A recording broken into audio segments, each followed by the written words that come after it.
Hello, this is Matz, the creator of the Ruby language. Uh, yeah, thank you for having me as a keynote speaker. Yeah. Today I'm going to talk about the performance. Performance matters, but how? Uh, Let me explain about Ruby 3 first. Ruby 3 was released on December 25th, 2020, last year. We have improved the Ruby language a lot. The It is more concurrent, it is more performant, it is more productive. For concurrency, we introduced a actor, which is the Ruby actor, to utilize the multi-core CPUs, and and also we introduced async fiber, which is the to multiply the I/O operations. Then to improve the performance, we introduced the JIT compiler since Ruby 2.6, and we improved it a lot.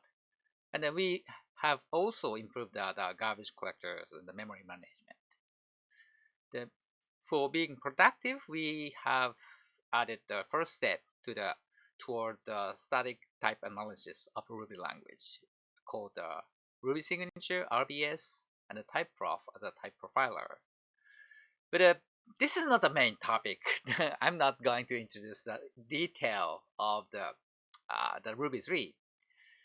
But the productivity is most important aspect of Ruby language.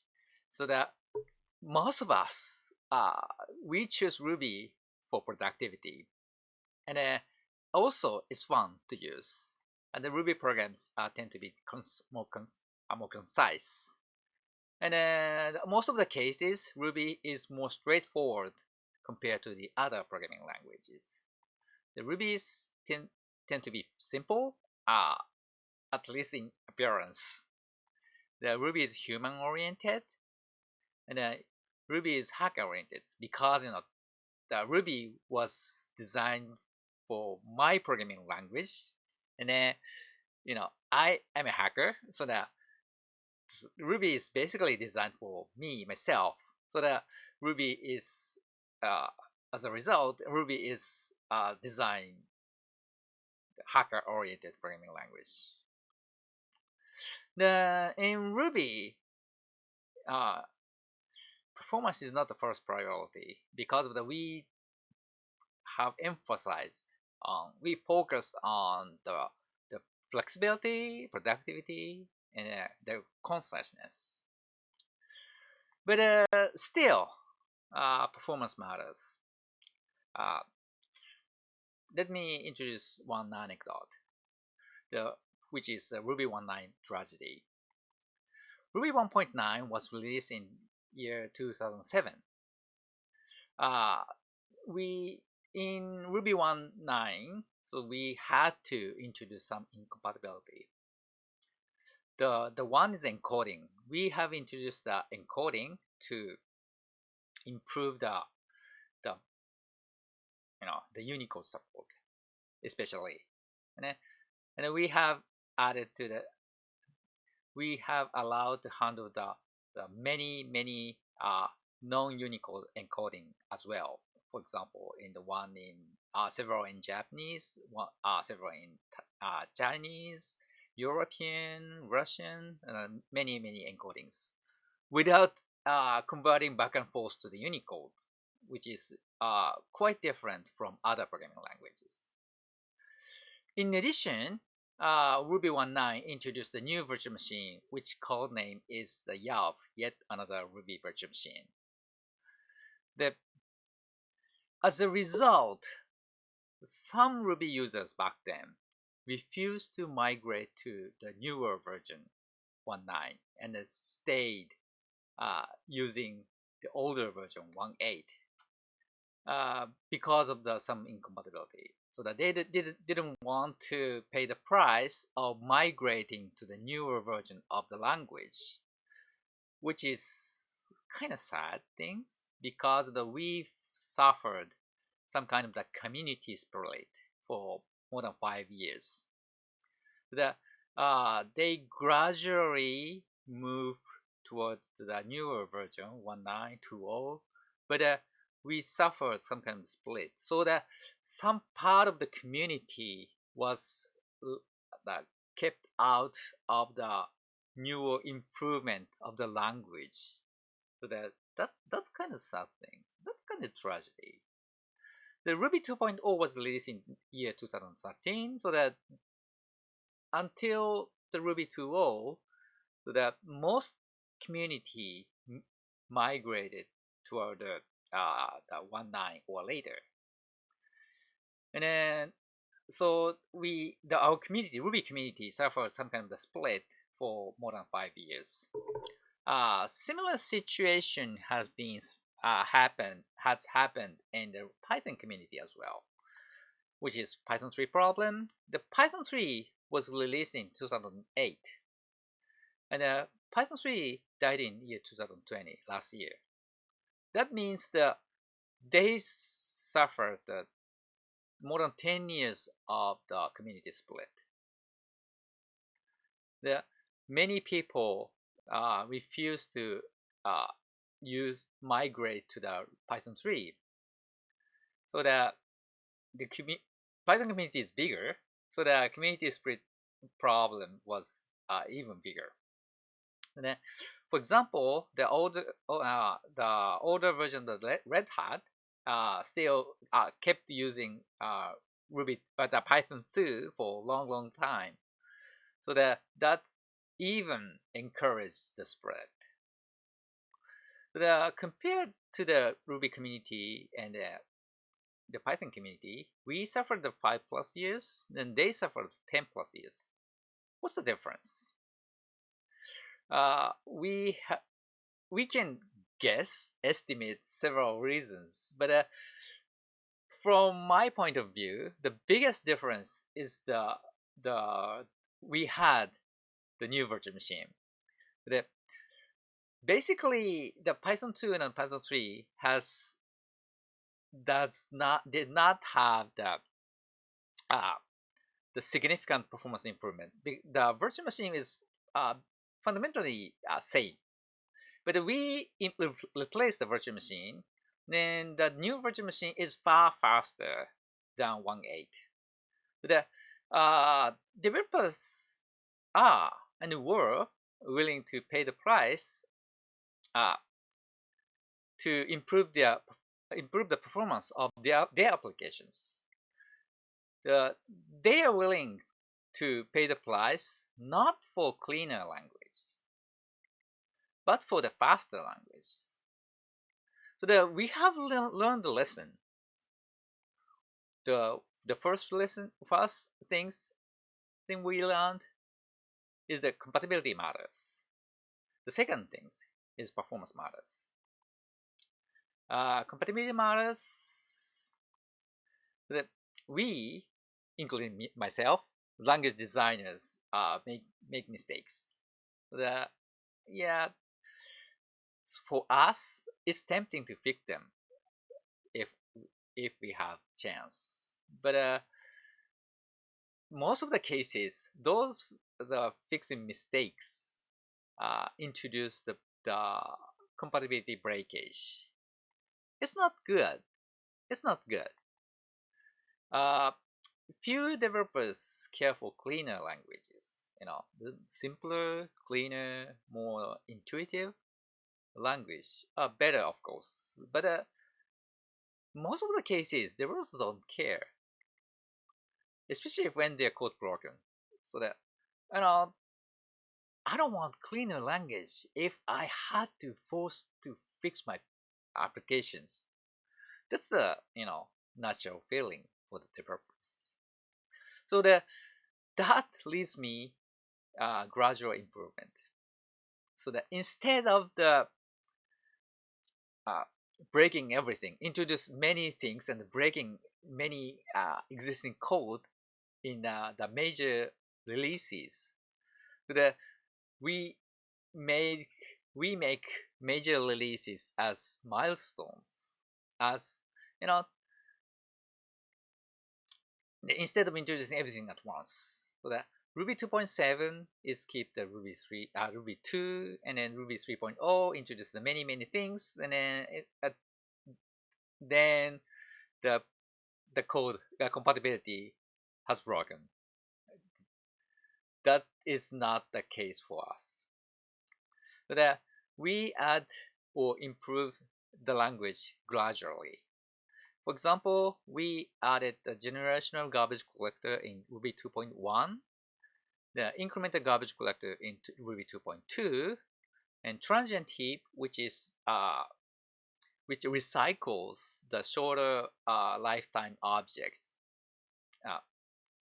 in Ruby 2.6. And then also in the Ruby 2.6, we introduced our JIT compiler named mjit.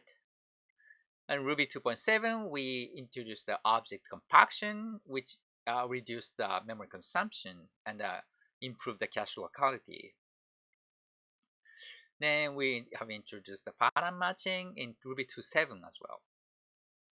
But those gradual improvement keeping compatibility is pretty crucial for us, the language designer. So that's the first lesson we have learned. The second lesson is performance matters. As I told you, developers are willing to pay the price when their code runs faster. So that if they migrate to the Ruby 1.9, Ruby 2.0, so that your application runs 2 times faster, for example, they are willing to pay the price. But you have cleaner, simpler, more intuitive language, but performance is same. They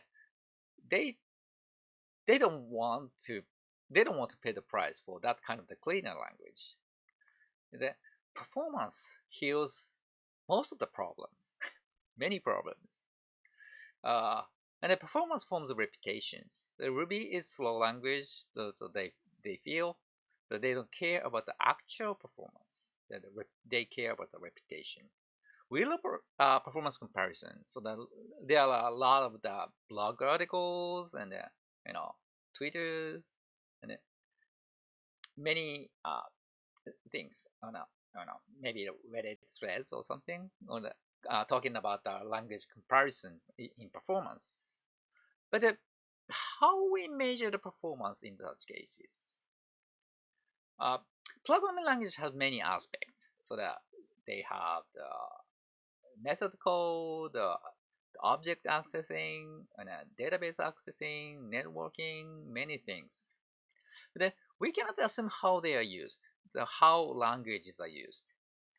They can be used in games or web applications and scientific computing or text processing and script language.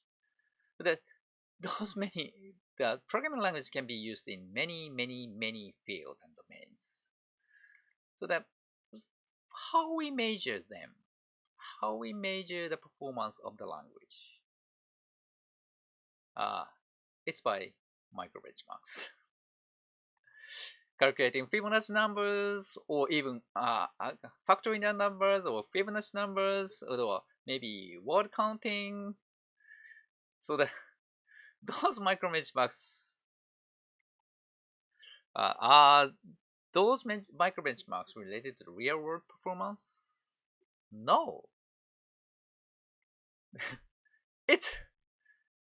It's fun. It's fun to talk about the performance of the performance according to the micro benchmarks, but people make decisions on false assumptions. Right? Performance forms reputations. Ruby is fast enough. Not GitHub, Shopify, Instacart, the many big services use Ruby with few problems. It's okay for them. So they suffers for performance sometimes, but most of the cases, GitHub works okay for with Ruby. But performance forms the reputation, as I said, and the micro benchmarks form reputations.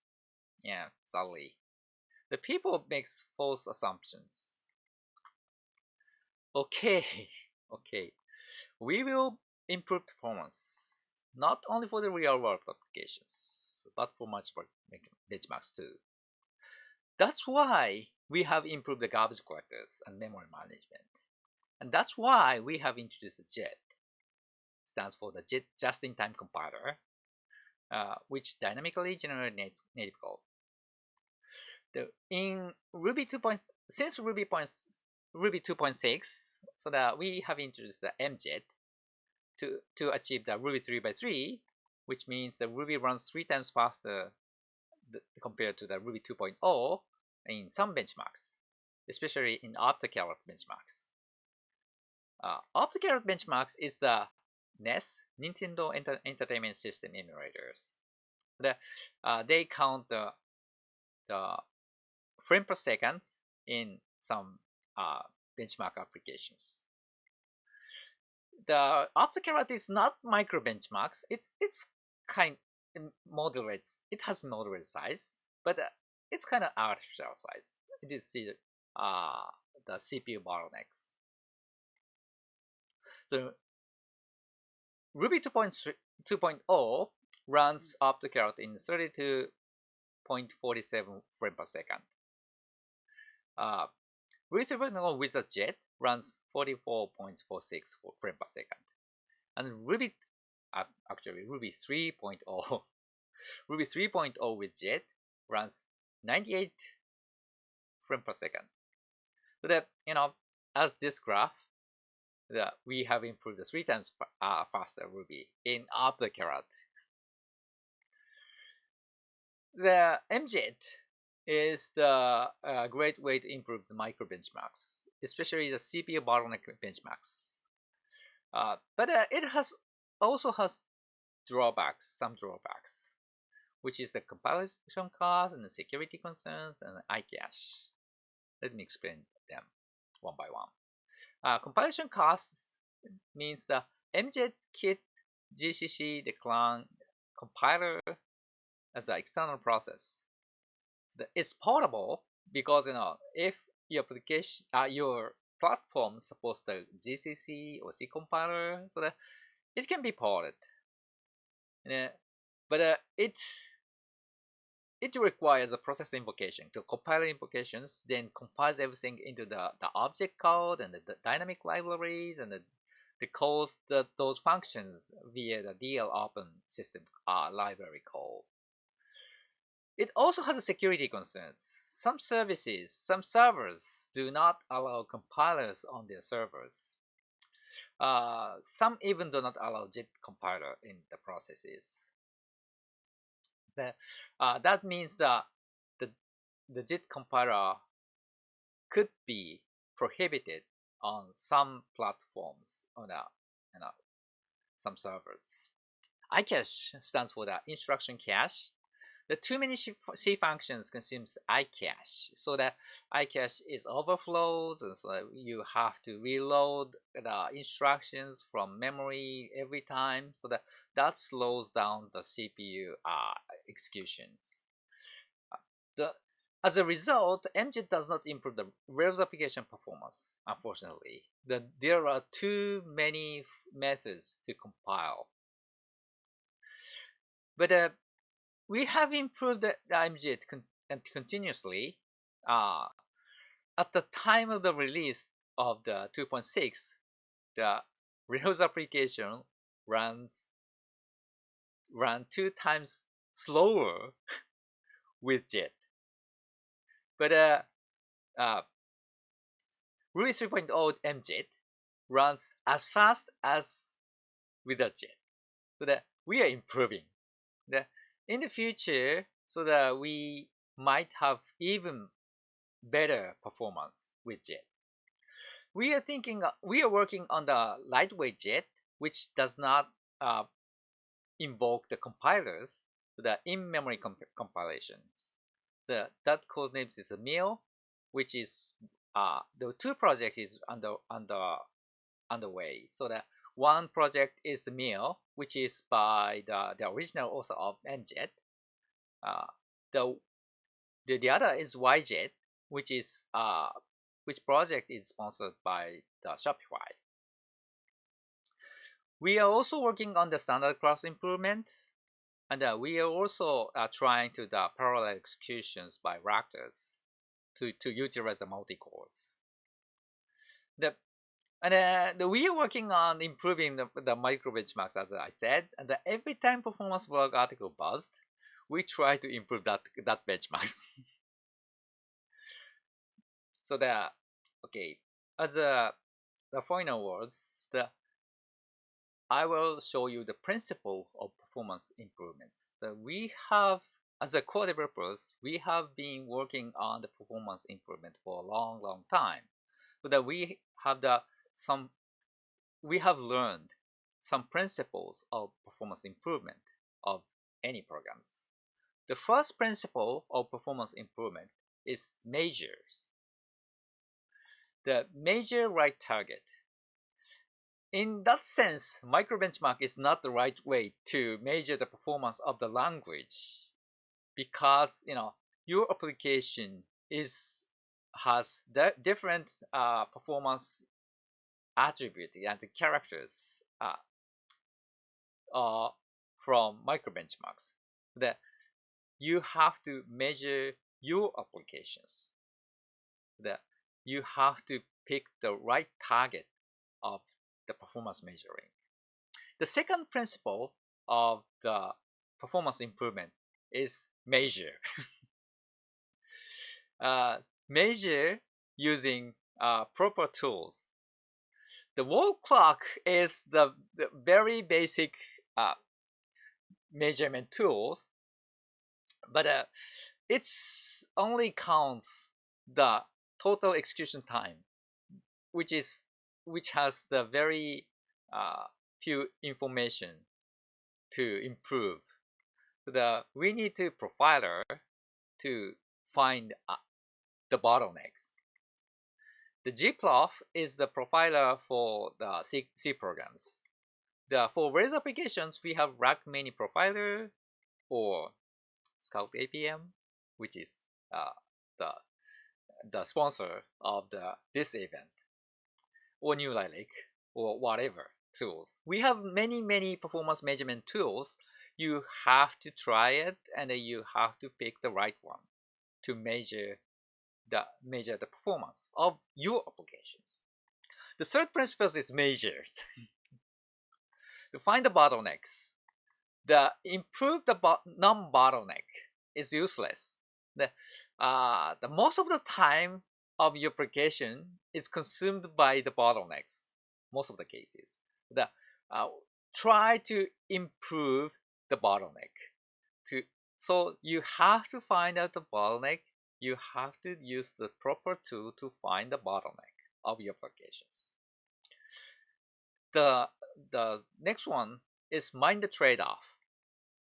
Designing the software, or even designing everything, is making decisions. We have trade-offs. For example, that time versus spaces. Use more memory to reduce the execution time. Or productivity versus performance. You need to have your policy for your applications. It's the product design philosophy. The Ruby has product design philosophy, the human-oriented, enjoy programming, those kind of the principle. The performance is important, but it's not the first priority, but still important. The next principle is mind memory. It's easy to find CPU bottleneck, counting the time in the functions. But memory can be hidden bottlenecks. So that's why we have improved the garbage collector. So that reduce the object allocations. Would improve the cache locality in C or C++ or those system programmings. Improve the garbage collectors.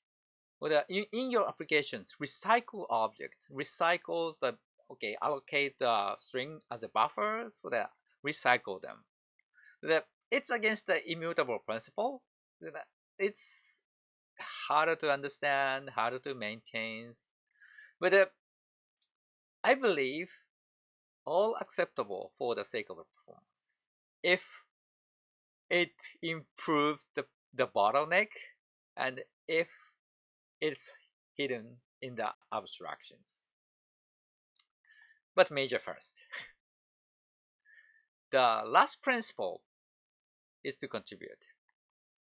When you find bottlenecks in gems, report. When you find the bottlenecks in Ruby, report. The finding those bottlenecks in certain real-world applications is the great contribution for us and to the world. If you can fix them, you can fix the gem, or if you can fix the Ruby, it's great. It's even greater. So the send pull request, it's even better things. It's even better to improve the world. And share your knowledge. There are Japanese proverbs, which is 情けは人のためならず, which means that he who gives to another bestow on himself. So that you work on OSS not only for yourself but for others, and those contribution gives back to you. So that this is, I believe this is the fundamental driving force of open source software. Be part of the open source community, be good citizens in the open source community, and make world better.